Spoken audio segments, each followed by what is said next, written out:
Para Nepali दाजुभाइ तथा दिदीबहिनीहरू, हामी नयाँ वर्ष 2083 मा आइपुगेका छौँ।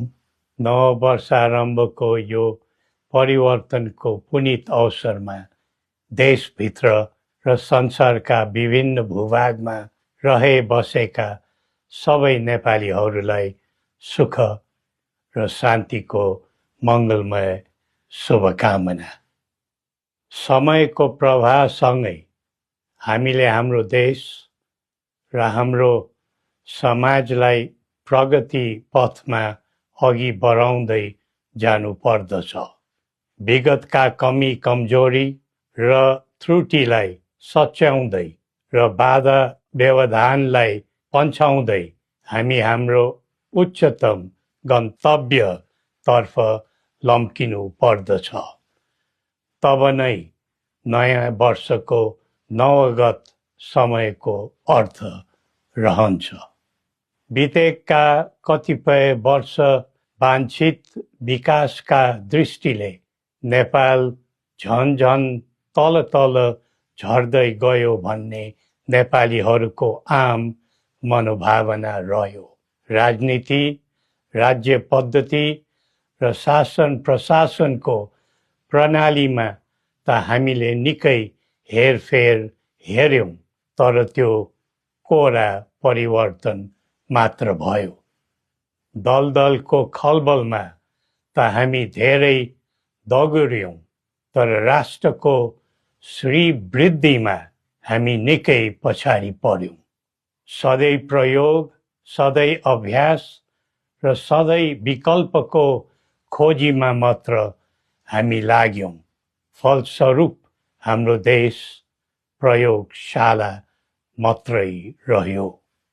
स्थिरता, निरन्तरता र दृढता कता कता हराएर गयो। विधि पद्धति व्यक्ति बदलेर मात्र समग्र स्थिति बन्ने रहेनछ भन्ने कुराको पाठ हामीलाई विगतले सिकाएको छ। राजनीति र राज्य सञ्चालनको गतिविधिमा युवा पिँढीको संलग्नता बढ्दै जानु उत्साहको विषय हो। पढे लेखेका, देश बुझेका र आधुनिक प्रविधिको ज्ञान भएका उत्साहित पात्रहरूको आगमनले राष्ट्रलाई फलदायी बनाउनुमा मद्दत पुग्छ भन्ने हामीलाई लाग्दछ। आज हाम्रो देश चौतर्फी समस्याको चाङमा छ। यो बेला नेपाली जनताको आशा अभिलाषा पनि उत्तिकै छन्।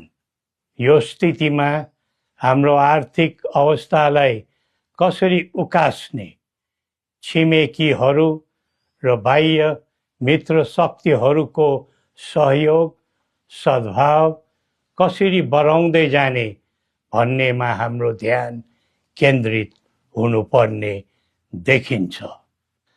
आन्तरिक सुरक्षा प्रणालीको दृष्टिले मुलुक अत्यन्तै नाजुक अवस्थामा परेको छ। नयाँ वर्षमा जीवधनको सुरक्षा, अत्यावश्यक वस्तु र स्रोत साधनको संरक्षण एवं जीवन जिउने मानवीय सुरक्षाको हक अधिकारको प्रत्याभूति दिनु सुरक्षाका अङ्ग, हाम्रा सेवा सुविधाका क्षेत्र, प्रकृति र मौसमी कारणमा हुने पीडा प्रकोप विषयमा हाम्रो आन्तरिक सुरक्षालाई चुस्त दुरुस्त बनाउनु आवश्यक देखिन्छ। आजको विषम र अशान्त विश्वमा हामीले हामीलाई जोगाउने, हाम्रो उत्पादित आयातित वस्तुको जोगाड गर्ने र कुनै प्रकारको व्यवधान पर्न नदिने तर्फ राज्यको गहिरो ध्यान पुग्नुपर्ने देखिन्छ। आम नागरिकले कुनै प्रकारको शारीरिक, मानसिक भौतिक तथा जीवनयापनको मामलामा त्रास पीडा अभावको अनुभव गर्न नपरोस्। हरेक क्षेत्रमा भरपर्दो आत्मनिर्भर भएर परनिर्भरताबाट र स्वाधीन भएर पराधीनताबाट देशलाई जोगाउनु छ। देशको स्रोत शक्ति हो।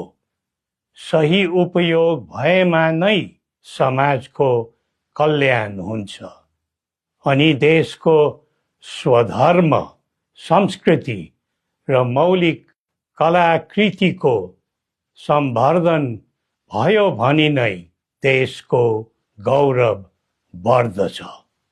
त्यसैले यिनै मूलभूत काम कर्तव्यतर्फ अब हाम्रो पाइला अघि बढ्नु पर्छ।